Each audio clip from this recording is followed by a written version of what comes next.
In my series on Mohsen Hamid's The Reluctant Fundamentalist, today I'll be talking about Chapter 2. So this would also include a brief summary of the chapter and some discussion of the main themes and main events that happen in the chapter. So let us begin.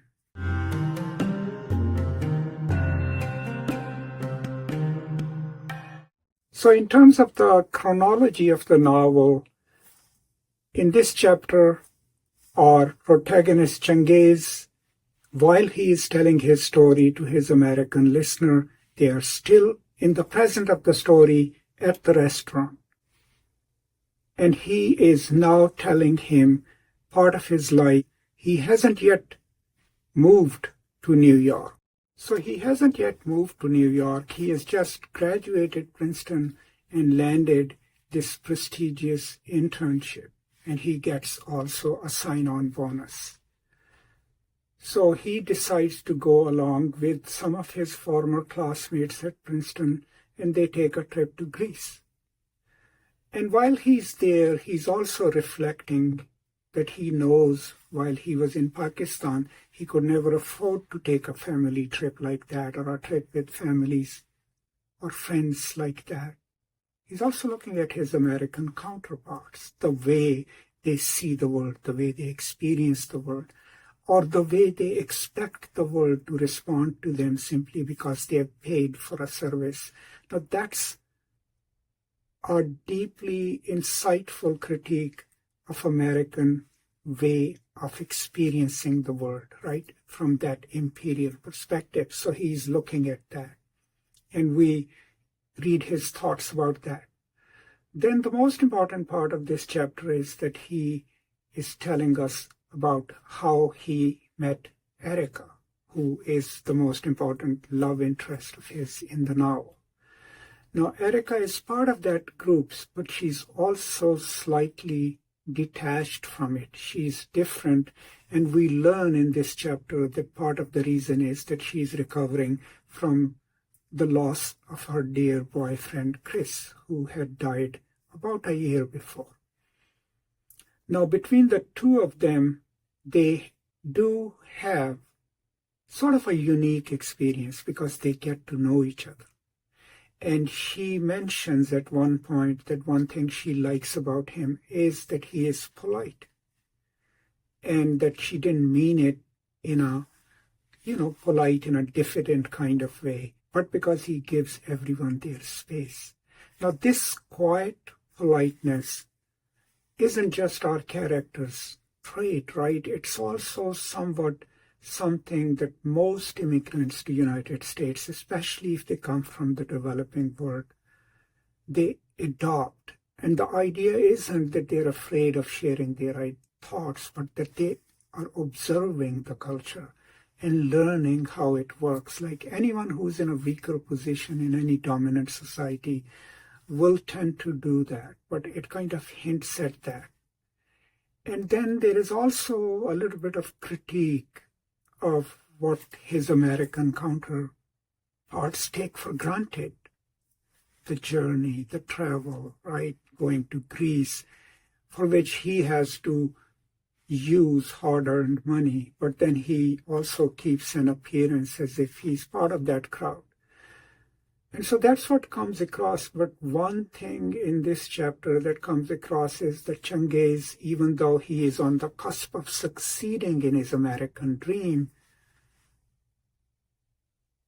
is still reflective about his experience because he cannot detach his past or his place of belonging from what he's becoming. So he's in that stage. He's met a young woman whom he really tremendously likes and admires, with whom he has wonderful conversations, and they have some private moments together too. So it's the making of a new life. He is going to immediately start a new career, and that's also a beginning, right?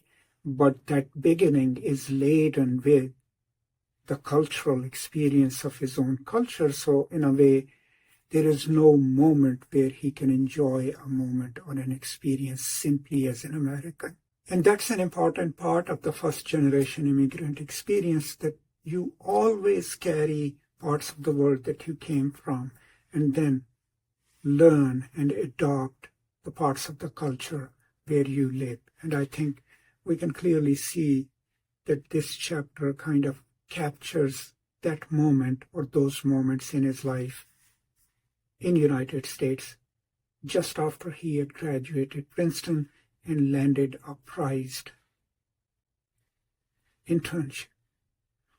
Now, towards the end of the chapter, we also get a second hint about our American.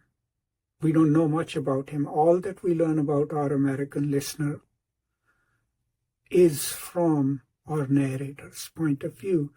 And it seems that our American listener is answering a call or is on his phone. And the narrator mentions as if it's a special kind of phone, a phone that can take satellite calls. So remember, this novel was published in 2007. The iPhone, I think, was not out yet. So we had not yet entered the phase where everyone carried a smartphone. So maybe that's a reference to the idea that our American does belong to some security company or some intelligence company because he has access to such a device. So that's another hint that we can tuck away in our understanding of who the American is. Another important reference, of course, I mentioned it in my summary of the first chapter as well, is in the beginning of the chapter where he points to the American. Oh, you're looking at those girls. They look different. They look different because they're dressed different. They carry themselves differently. And part of the reason is that they are from the NCA. And NCA, the National College of Arts, is probably one of the most progressive art-centric institutions in Lahore, but pretty much all over Pakistan. And so that kind of shows us that, yeah, these young women that you're looking at or that you find interesting, maybe because they look a little more westernized, is because they are from an art institution, a very progressive and liberal institution. And sort of the novel hints at that the American is interested in them, and the chapter kind of ends at that as well.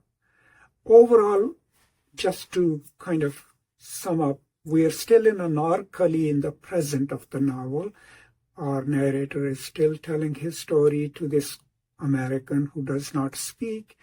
And in this chapter, we learn a little more about what he does chronologically when he graduates Princeton, and that he meets Erica, and he is deeply attracted to her, but they do develop a special bond, a special friendship during their trip to Greece. And part of the reason is that she likes the way he conducts himself, and he just likes her for who she is, a beautiful young woman who's also reflective and different from the other young people who are on this cruise with them. So that's all I have for this chapter. I will continue, giving you more information chapter by chapter. But in the meantime, if you ever have any questions, please post them in the comments and I'll respond to them. Now, after I've done the chapters, I will, of course, record a full summary and discussion of the whole novel, but then maybe I'll also create some videos that deal with various thematic, historical, and cultural aspects of the novel as a whole. So that's all I have. Thank you so much. Stay safe, take care, and peace and love.